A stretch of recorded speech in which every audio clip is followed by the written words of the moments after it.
bakteri Pyogenecoccus gram positif ini, ya kan.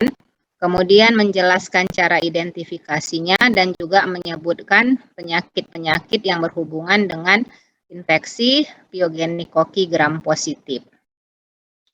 Nah, ini referensinya ya.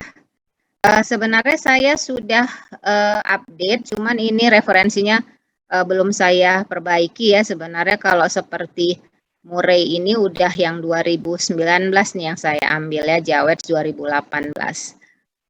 Nah, untuk Pyogenecoccus ini adalah bakteri kokus penyebab infeksi bernanah. Jadi dia yang menghasilkan nanah atau pus, di mana untuk yang gram positifnya itu terdiri dari Staphylococcus ya, golongan atau kelompok Staphylococcus, kemudian ada Streptococcus dan Pneumococcus. Nah, untuk yang gram negatif ini ada Neisseria ya, apakah Neisseria gonorrhoeae ya, meningitidis dan sebagainya.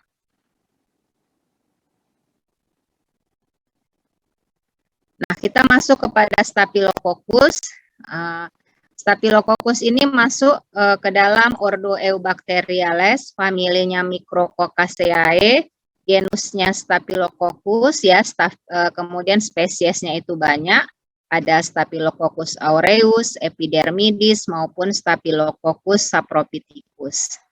Nah, untuk metabolit kumannya, jadi kalau untuk Staphylococcus ini ada 3 macam metabolit ya, terutama yang dihasilkan oleh Staphylococcus aureus, di mana metabolitnya ini dia bersifat non-toksik, ada yang eksotoksin dan enterotoksin. Nah, nanti metabolit ini juga terkait dengan patogenesisnya ya, jadi kemampuan si bakteri itu bisa menyebabkan penyakit ataupun infeksi ya, metabolit-metabolit yang dihasilkan. Jadi sebenarnya tidak semua juga bakteri-bakteri yang golongan Staphylococcus ini dia bersifat patogenitas tinggi. Ada yang sifat patogennya itu dia rendah ya. Tapi biasanya kalau untuk golongan Staphylococcus ini yang paling sering menyebabkan infeksi itu yang sifat patogennya itu tinggi adalah si Staphylococcus aureus.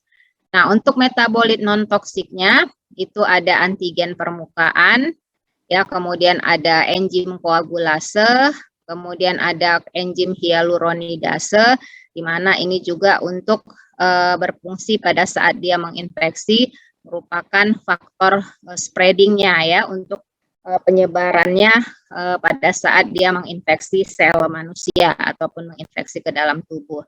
Nah, kemudian ada metabolit fibrinolisin, gelatinase, protease, lipase, tributirinase, ada fosfatase dan katalase. Nah, sebenarnya untuk membedakan Staphylococcus aureus dengan yang lainnya ya kan, identifikasinya bisa kita cek melalui metabolit yang dihasilkannya ini. Ya, salah satunya di sini adalah dengan cara melakukan tes koagulase ya, untuk membedakan Staphylococcus aureus dengan Staphylococcus koagulase negatif ya. Sementara kalau tes katalase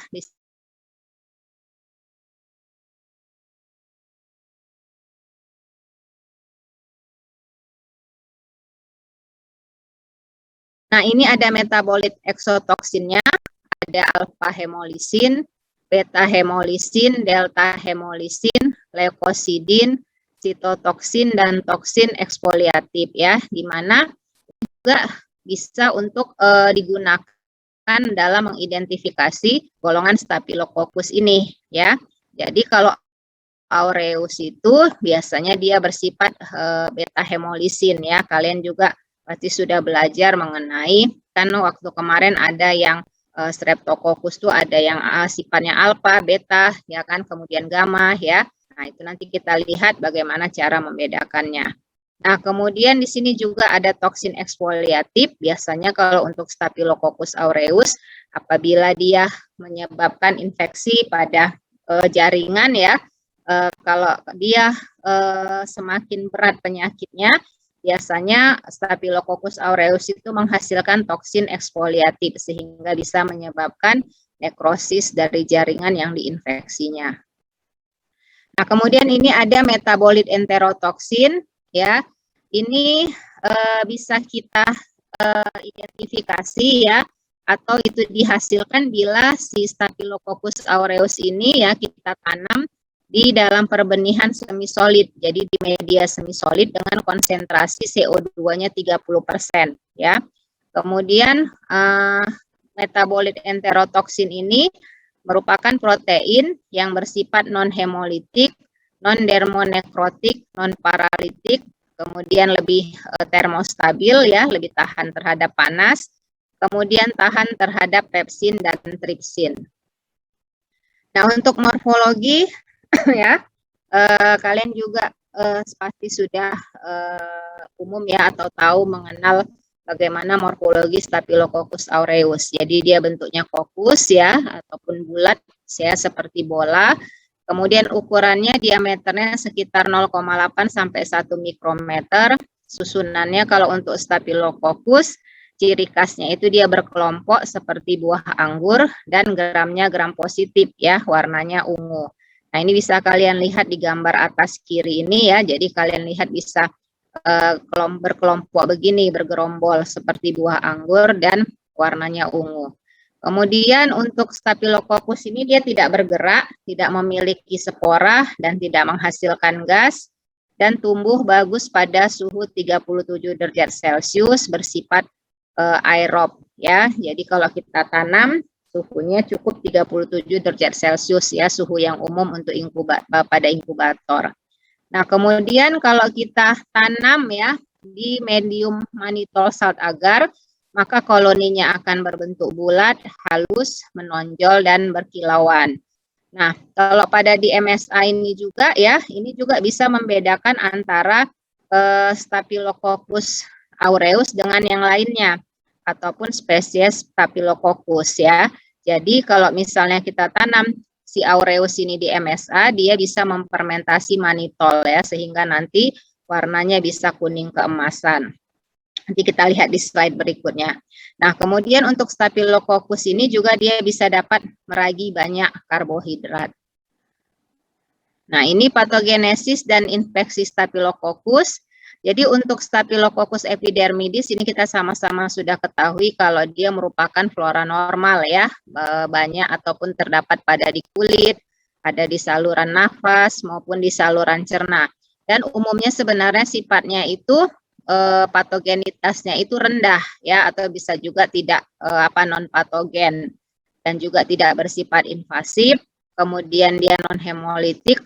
Kalau kita identifikasi dengan koagulase, dia tidak menghasilkan enzim koagulase atau koagulasenya negatif, kemudian tidak meragi mannitol, sehingga kalau ditanam di medium MSA tadi, untuk Staphylococcus epidermidis koloninya dia warnanya putih, ya, menghasilkan pigmen putih. Nah, untuk Staphylococcus epidermidis, walaupun katanya non patogen ataupun non invasif, tetapi kita juga harus berhati-hati. Dia bisa menyebabkan bloodstream infection, ya, ataupun infeksi aliran darah. Jadi ini biasanya terjadi pada pasien-pasien misalnya pada saat pemasangan kateter pembuluh darah, ya, ataupun pemasangan infus, di mana pada saat pembersihan kulitnya itu tidak maksimal, ya, atau kurang aseptik, bisa saja Staphylococcus ini ikut masuk ke dalam aliran darah sehingga dia bisa juga menimbulkan infeksi aliran darah. Nah, kalau untuk Staphylococcus aureus ini saya juga tadi sudah cerita di depan kalau dia sifatnya paling patogen, ya, bersifat invasif, hemolisis, koagulasenya positif, kemudian dia bisa meragi mannitol sehingga kalau kita tanam dia di medium MSA maka akan menghasilkan pigmen kuning berwarna emas, ya. Jadi koloninya juga akan berwarna kuning keemasan. Nah, untuk Staphylococcus sendiri, ya, bisa kita temukan di udara dan di lingkungan, ya. Jadi kalau misalnya cara pembuktiannya Kalau kita ingin tahu ada Staphylococcus di udara atau di lingkungan, kita lakukan aja penanaman atau kita ambil spesimen swabnya, misalnya meja ya, kita swab, ataupun udara ya, kita buka aja medium agar darah itu ya, pasti kemudian keesokan harinya setelah diinkubasi bisa juga dijumpai ada Staphylococcus. Nah, untuk patogenitasnya ini bergantung kepada gabungan dari berbagai metabolit yang dihasilkan bakteri tersebut ya. Jadi karena sifat-sifat metabolitnya juga masing-masing berbeda setiap spesies dan metabolit yang dihasilkan juga berbeda-beda, maka patogenitasnya juga berbeda-beda ya. Kemudian biasanya kalau untuk Staphylococcus ini, infeksi yang disebabkannya itu berupa abses ataupun furunkel ya. Kalau kalian tahu abses itu biasanya isinya adalah pus atau nanah ya. Nah, kemudian dia juga bersifat peradangannya setempat. Misalnya kalau menginfeksi jaringan, dia hanya radangnya itu di sekitar jaringan yang diinfeksinya. Jarang menyebabkan infeksi sistemik, tetapi bukan tidak bisa ya, dia bisa menyebar lewat pembuluh getah bening ataupun pembuluh darah sehingga menyebabkan infeksi sistemik ya. Terkadang kalau semakin parah pasiennya juga bisa mengalami sepsis ya. Jadi sifat khas dari infeksi Staphylococcus ini adalah peradangan setempat ataupun lokal. Nah, ini penyakit-penyakit yang disebabkannya ada sistitis dan pielitis. Jadi ini terkait infeksi pada saluran kemih ya, di kandung kemih maupun di sekitar pielum atau pielitis. Kemudian bisa menyebabkan septikemi, ada endokarditis, kemudian bisa menyebabkan meningitis, abses cerebri, kemudian sepsis purpuralis, ini biasanya pada wanita-wanita setelah melahirkan. Kemudian ada trombosis sinus cavernosus, selulitis orbitalis, bisa juga menyebabkan infeksi pada tulang ataupun osteomielitis maupun pada paru-paru ataupun pneumonia. Nah, ini biasanya ya untuk infeksi ini disebabkan oleh Staphylococcus yang koagulase positif. Nah, untuk yang koagulase positif yang sama-sama kita ketahui ya itu adalah Staphylococcus aureus ya. Jadi memang kebanyakan infeksi yang disebabkan oleh Staphylococcus ini adalah dari spesies yang Staphylococcus aureus. Nah,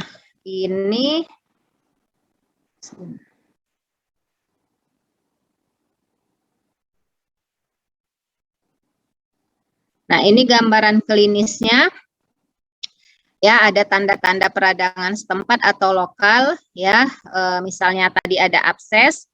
Nah, kalau kita buka absesnya, kita keluarkan pusnya, maka dia bisa sembuh ya.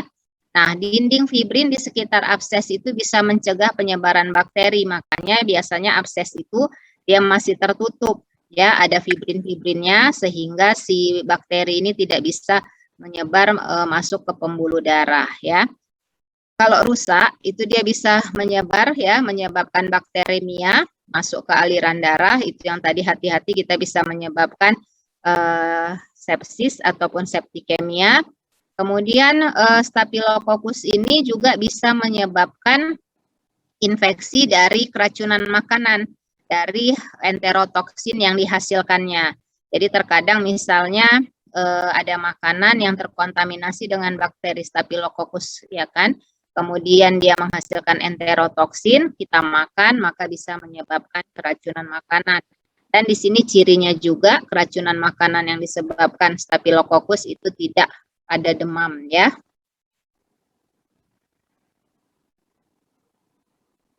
Nah, untuk pemeriksaan laboratorium ya, untuk menegakkan diagnostik, itu bahan pemeriksaannya bisa kita ambil spesimen dari swab, kemudian dari darah, nanah atau pus, kemudian dari sputum ataupun dari liquor cerebrospinalis atau cairan otak ya. Kemudian kalau untuk pemeriksaan langsung biasanya itu dilakukan pewarnaan gram dari spesimennya langsung. Di sini saya selalu mengingatkan kembali kalau pewarnaan gram itu tidak bisa membedakan spesies ya. Jadi misalnya kalau dari sputum kita lakukan pewarnaan gram, kemudian dijumpai ada kokus, gram positif ya bergerombol seperti ini, kita hanya bisa menyebutkan kalau ini adalah Staphylococcus sp atau Staphylococcus spesies. Kita tidak bisa membedakan apakah ini yang aureus, epidermidis ataupun yang lainnya ya. Nah, jadi secara mikroskopis ya bentuknya kokus seperti buah anggur dan gramnya positif.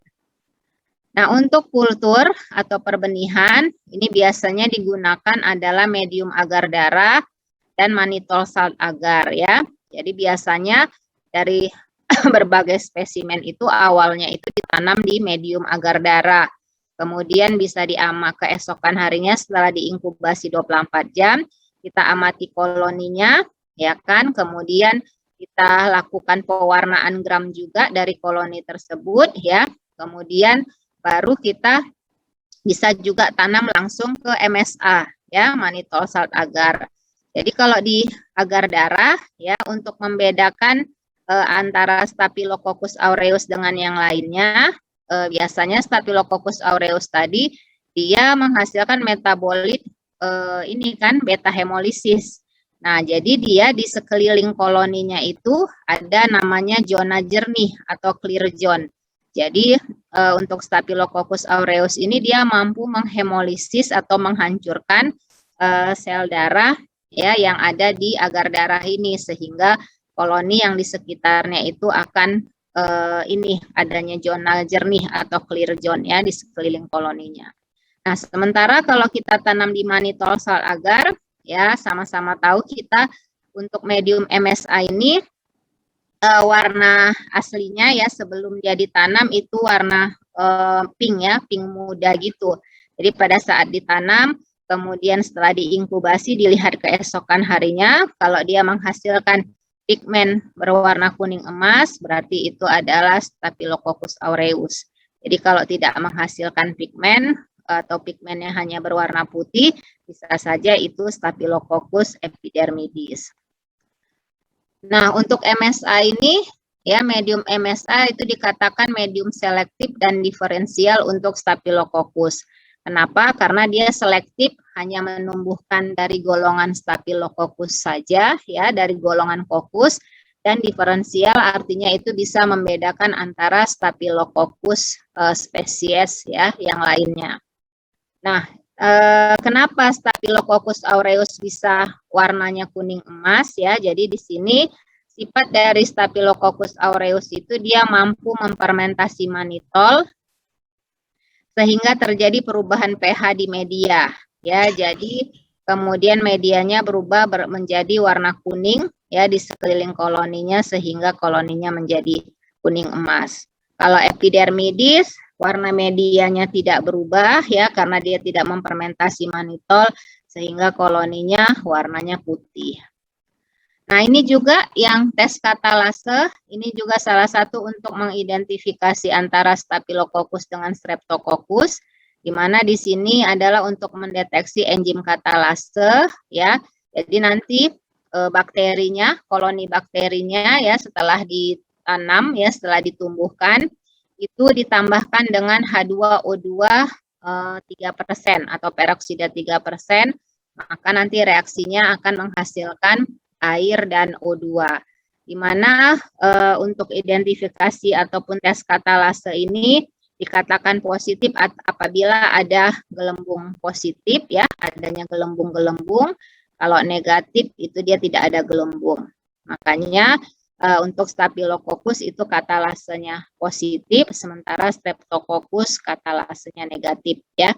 Jadi ini bisa kalian lihat perbedaannya ya untuk tes katalase ini, mana yang ada gelembung, mana yang tidak ada. Nah, kemudian yang kelima ada tes koagulase ya. Ini juga adalah membedakan antara Staphylococcus aureus dengan Staphylococcus koagulase negatif lainnya ya. Ini ada dua caranya, dengan secara slide test, kemudian ada dengan tube test. Nah, kalau tes koagulase itu yang dilihat kalau dia positif adanya gumpalan ya. kalau tadi katalase gelembung ya.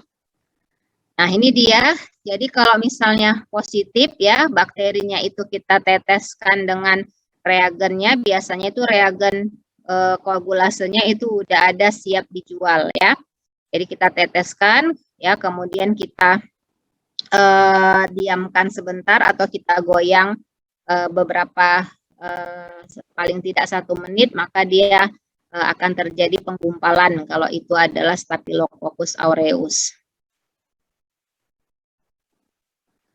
Nah, kemudian ada juga tes nofobiosin ya. Nofobiosin ini merupakan antibiotik di mana untuk tes nofobiosin ini gunanya adalah untuk membedakan Staphylococcus epidermidis dengan Staphylococcus saprophyticus.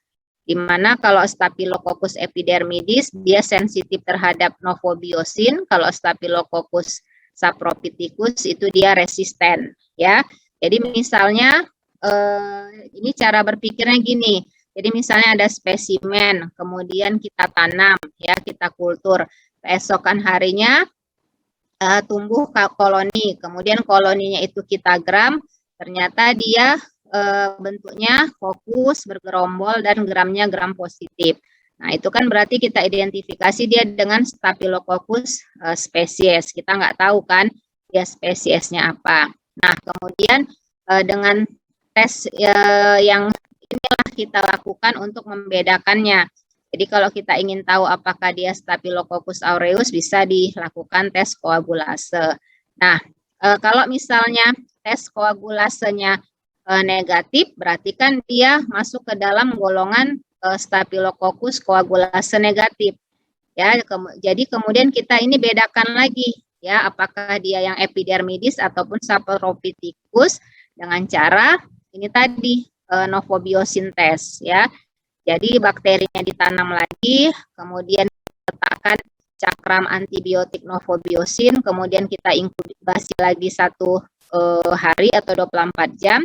Esokan harinya kita lihat kalau ada zona jernih di sekeliling cakram antibiotik itu ya berarti itu adalah Staphylococcus epidermidis ya. Artinya ya nofobiosin ini bisa menghambat pertumbuhan si bakteri ya dengan adanya zona bening ini. Tetapi kalau misalnya dia zonanya hanya kecil atau tidak terbentuk ya zona beningnya, berarti itu merupakan Staphylococcus saprophyticus karena dia resisten terhadap nofobiosin. Nah, ini ada juga yang ketujuh penentuannya dengan cara bakteriofaga, tetapi ini biasanya dilakukan untuk penelitian ya, bukan untuk pemeriksaan rutin. Ini juga penting untuk membedakan Staphylococcus yang berasal dari rumah sakit yang menyebabkan infeksi nosokomial ataupun yang berasal dari community ya ataupun dari masyarakat. Nah, biasanya infeksi-infeksi di rumah sakit yang disebabkan Staphylococcus ya itu 70-80% itu merupakan MRSA atau ini kepanjangan dari Methylene Resistant Staphylococcus aureus ya. Nah, untuk pencegahan dari infeksi Staphylococcus ini bisa pencegahannya itu dengan menjaga kebersihan kulit ya. Jadi biasanya penyebarannya ini bisa dengan kontak langsung ya. Kemudian bisa dengan sinar UV, ini biasanya untuk di kamar-kamar operasi ataupun di laboratorium untuk mencegah terjadinya airborne infection ya.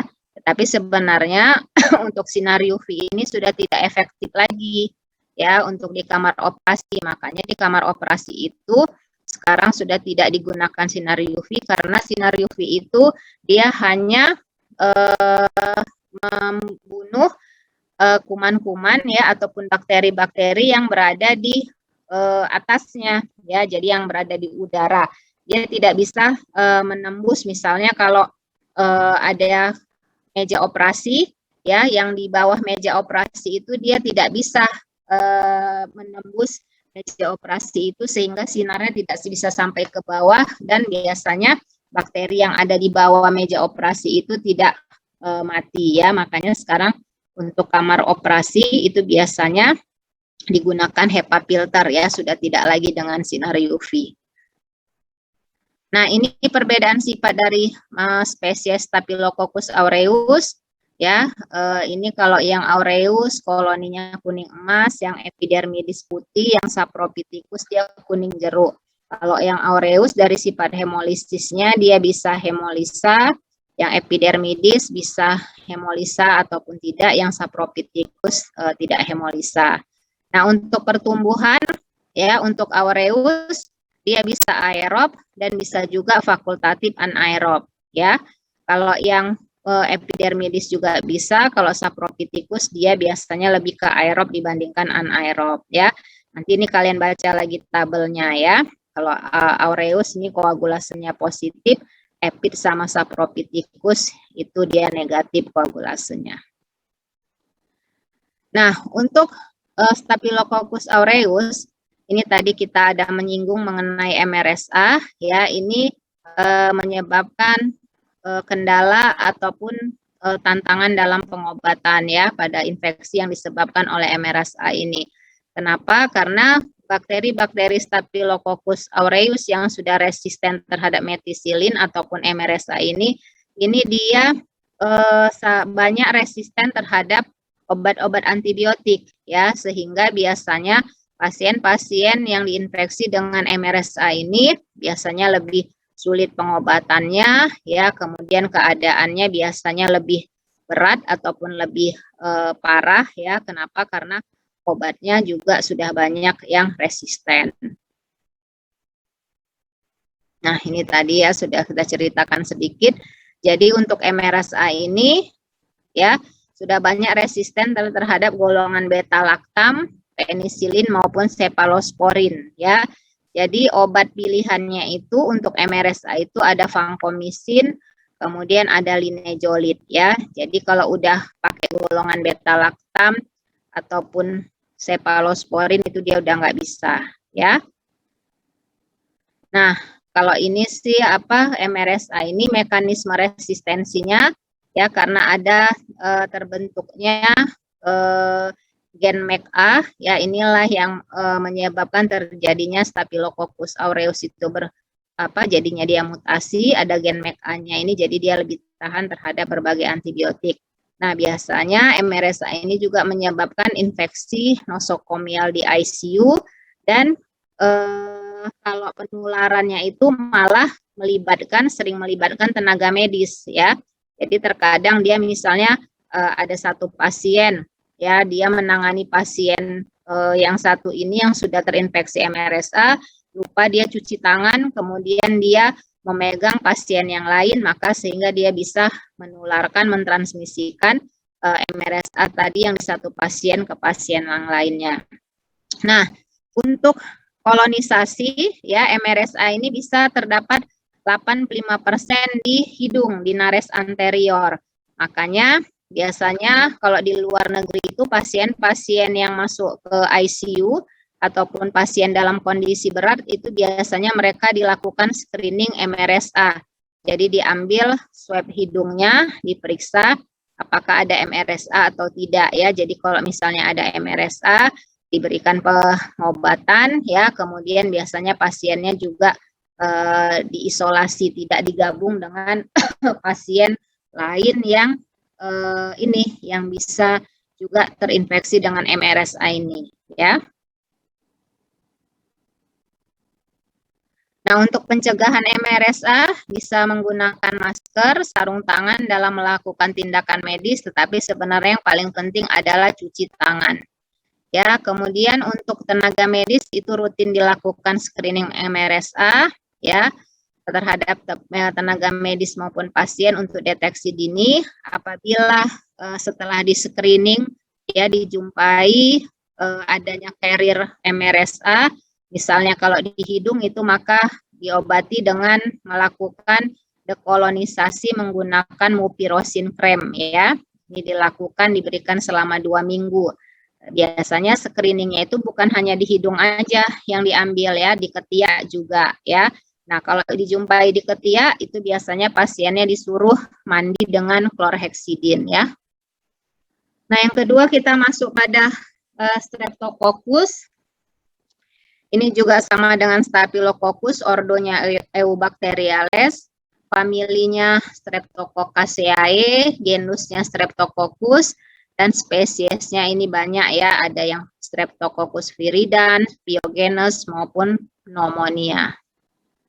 Nah, untuk morfologi dia bentuknya kokus bulat, gramnya gram positif, susunannya berbeda ya dengan Staphylococcus. Ini biasanya tersusun seperti rantai, ukurannya 0,5 sampai 1 mikrometer dan biasanya dia lebih kecil sedikit daripada Staphylococcus. Nah, kalau untuk Streptococcus ya, kalau misalnya perbenihannya itu tua, jadi misalnya kalau kita tanam di medium, ya kan, di medium agar, kemudian koloninya itu sudah berumur beberapa hari, itu nanti pada saat kita lakukan pewarnaan gram, dia udah berubah menjadi gram negatif, bukan gram positif lagi. Sifatnya dia untuk Streptococcus biasanya ini kebanyakan sifatnya patogen, tidak memiliki spora dan tidak bergerak. Nah, untuk sifat pertumbuhannya dia bersifat fakultatif anaerob, tumbuh baik pada pH 7,4 sampai 7,6 dan suhu optimumnya itu 37 derajat Celcius. Jadi bisa ditanam selama 18 sampai 24 jam. Nah, ciri khas juga dari Streptococcus ini itu dia merupakan koloninya mukoid ataupun glossy ya. Jadi kalau kita lihat seperti ini dia agak berbasah ataupun berlendir koloninya ya dan mengkilat. Nah, berdasarkan sifat hemolitiknya pada agar darah, jadi ada hemolisisnya tipe alfa, kemudian tipe beta dan tipe gamma. Nah, tipe alfa ini contohnya adalah Streptococcus viridans ya. Ini akan membentuk zona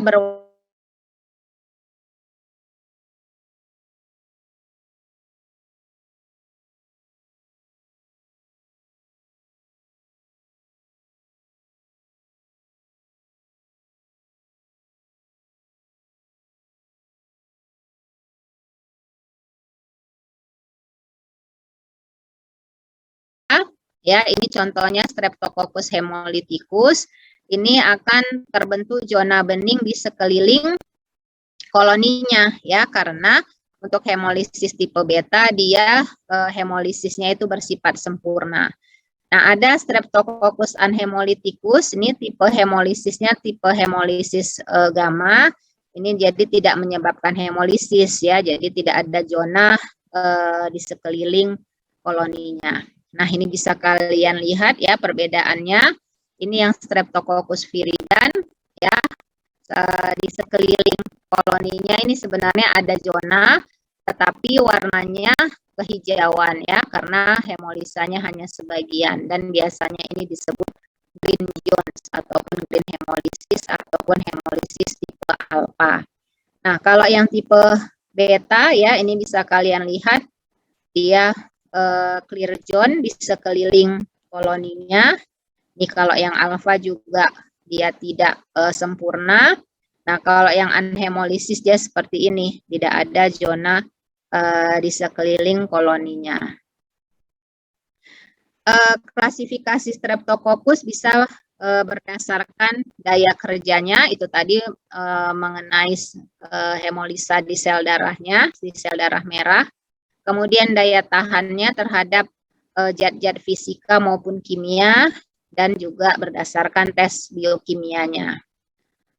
Nah, ini beberapa spesies yang penting di kedokteran ya. Biasanya Streptococcus ini juga penggolongannya atau klasifikasinya berdasarkan Lancefield Group. Jadi kalau yang grup A itu contohnya itu spesies Streptococcus pyogenes, hemolisanya hemolisa beta, dan kalau untuk mendiagnostiknya bisa kita gunakan antibiotik basitrasin. Jadi dia sensitif terhadap basitrasin. Kemudian yang grup B ada Streptococcus agalacti, ini juga hemolisanya beta. Kemudian ada Enterococcus fecalis, ini dia masuk ke grup D, ini hemolisanya bisa alfa ya, bisa beta maupun non hemolitik. Kemudian ada Streptococcus bovis, ini dia masuk ke grup D, ini juga hemolisanya bisa alfa maupun non-hemolitik. Dan untuk Streptococcus pneumoniae dia tidak masuk ke dalam Lancevel group, tetapi hemolisanya alfa.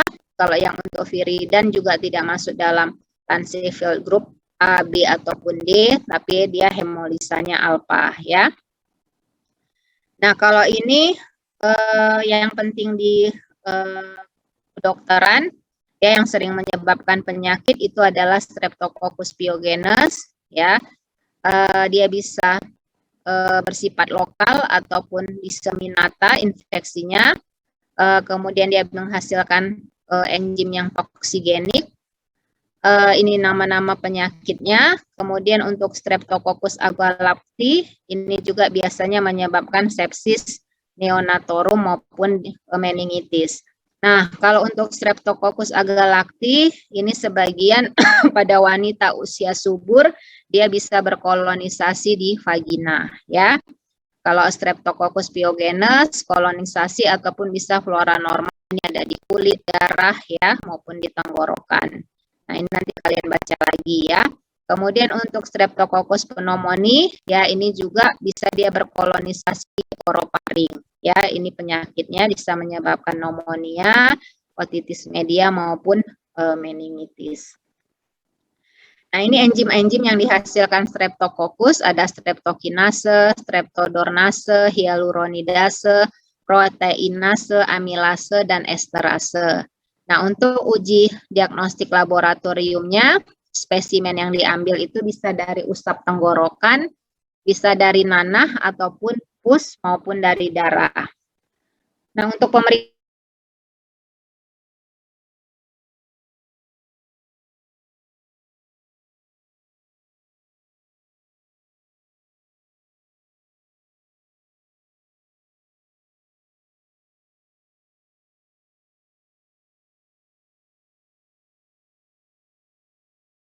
menginterpretasikannya karena kita tahu ada sebagian besar Streptococcus ini merupakan flora normal di tenggorokan ya ataupun di orofaring, misalnya tadi Streptococcus pneumoniae.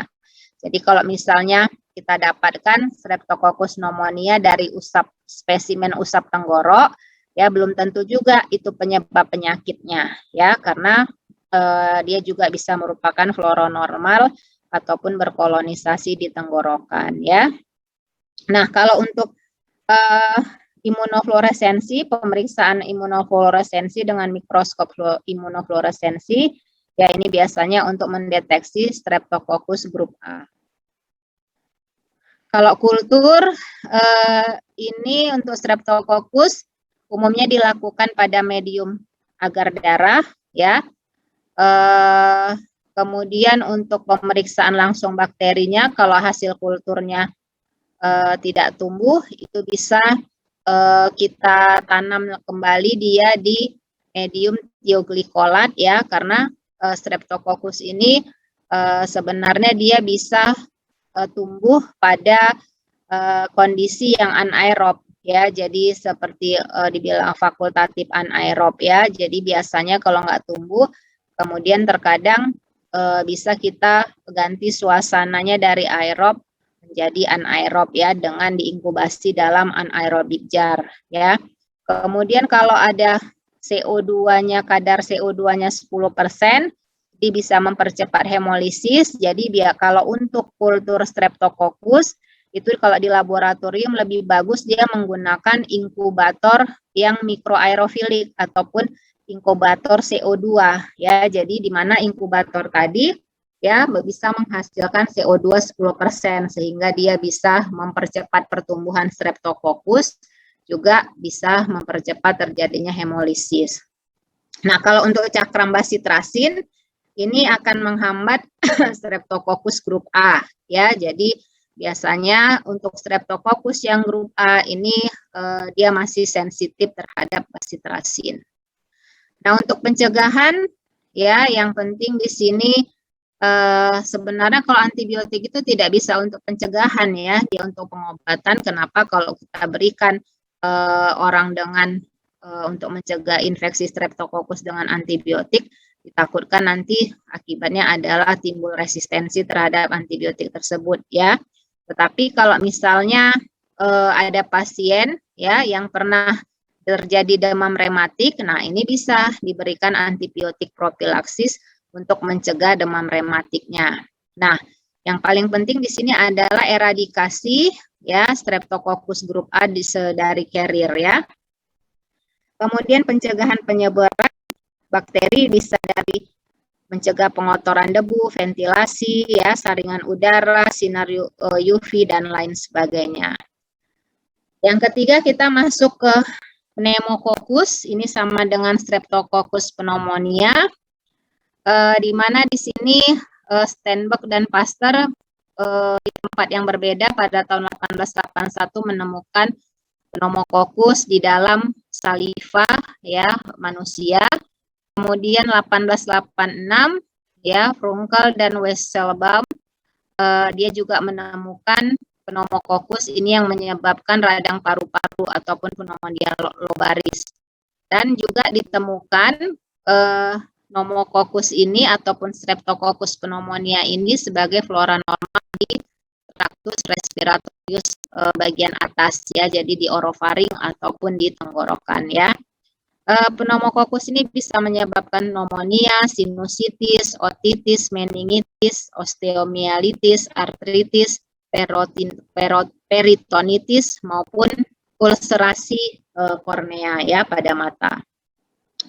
Ini morfologinya, bakterinya kokus, terkadang nampaknya dia berbentuk lanset. Biasanya dia berpasangan diplococcus ya. Jadi kalau dalam bahasa mikrobiologi berpasangannya itu diplo ya. Jadi diplococcus berdua-dua berpasangan atau terkadang dalam bentuk rantai pendek susunannya. Gramnya positif dan berkapsul. Kalau perbenihan kulturnya itu sudah tua, itu akan menjadi gram negatif. Tidak memiliki spora, tidak bergerak karena tidak memiliki flagel ya. Jadi kelihatan ini gambar gramnya seperti ini ya, bisa terlihat dua-dua. Nah, kalau di sifat perbenihannya dia bisa tumbuh aerob dan fakultatif anaerob.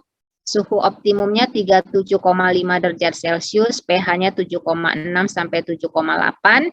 Nah, kalau pada agar darah koloninya bundar dan biasanya kecil-kecil, itu dia merupakan sifat hemolisanya alpha hemolisis ya, jadi di sekeliling koloninya berwarna kehijauan atau ada green zone.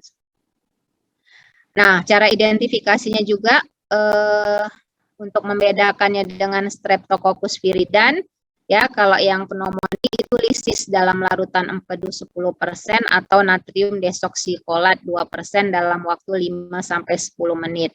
Nah, bakteri ini juga mampu memfermentasi inulin, kemudian pneumococcus ini bisa dihambat atau masih sensitif terhadap optokin, ya, antibiotik optokin, dan karena dia memiliki kapsul, itu virulensinya tinggi, ya, jadi dia bisa menyebabkan berbagai infeksi, dan salah satunya juga ciri khasnya itu koloninya mukoid atau berlendir, jadi bakteri-bakteri yang memiliki kapsul ya itu biasanya dia koloninya lebih basah ataupun berlendir. Nah, bakteri mati dalam 10 menit pada suhu 52,5 derajat Celcius dan 1 jam mati bila terkena sinar matahari.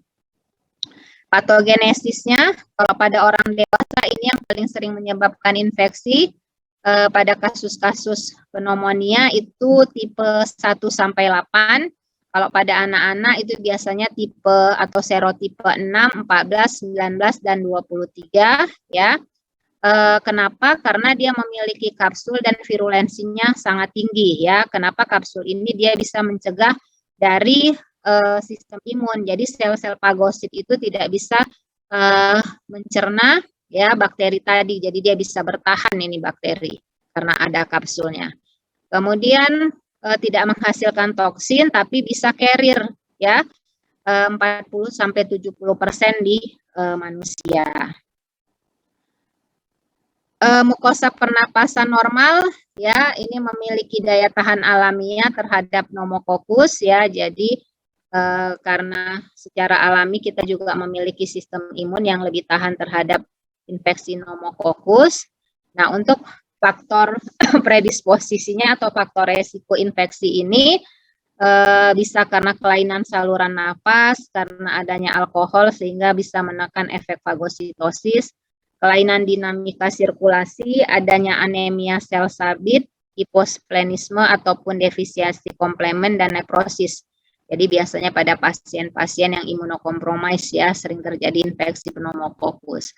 Nah, ini gambaran klinisnya, infeksinya biasanya bisa akut, suhu ataupun demam ya sangat cepat, kemudian kalau menyerang paru-paru bisa menyebabkan batuk yang produktif, sputumnya seperti karat besi, ada nyeri dada, kemudian kalau pemeriksaan ronsen torak ada konsolidasi lobus ya, kemudian dia bisa menyebabkan infeksi otitis, sinusitis maupun meningitis. Nah, kalau pada orang dewasa, selain Streptococcus pneumonia, ada Mycoplasma dan Legionella pneumophila ya, yang menyebabkan infeksi radang paru-paru. Kalau pneumonia atau radang paru-paru pada anak, ini yang paling sering penyebabnya. Ada Haemophilus influenza, Streptococcus pneumonia, maupun Staphylococcus aureus. Diagnostik lab, spesimennya bisa diambil dari darah maupun sputum, dilakukan juga pewarnaan gram ya, udah tahu pasti akan terlihat morfologinya, gram positif Diplococcus. Nah, kemudian identifikasinya bisa dengan tes pembengkakan kapsul atau Quellung test, di mana nanti sputumnya tadi diemulsi, dicampur dengan antiserum, kemudian akan terjadi pembengkakan kapsul ya. Nah, ini untuk pneumokokus, dia masih sensitif terhadap optokin, jadi ada zona di sekeliling optokinnya. Kalau viridan dia resisten ya, jadi tidak ada zona di sekeliling optokin. Nah, ini dia koloni yang mukoid seperti ini ya, berlendir karena bakterinya memiliki kapsul. Nah, ini tadi tes Quellung test tadi ya, jadi kelihatan yang bening ini kapsulnya ya. Kalau untuk kultur, biasa di kultur di medium agar darah, inkubasi dalam suasana mikroaerofilik ataupun dalam suasana CO2 tadi 10%, bisa menggunakan candle jar kalau tidak ada inkubator CO2. Koloninya kalau tumbuh dia bundar, mukoid, bila kapsulnya tebal ya ataupun banyak. Pada agar darah terjadi alfa hemolisa, kemudian larut dalam larutan empudu 10% dan natrium desoksinat. Kemudian bisa dihambat oleh optokin.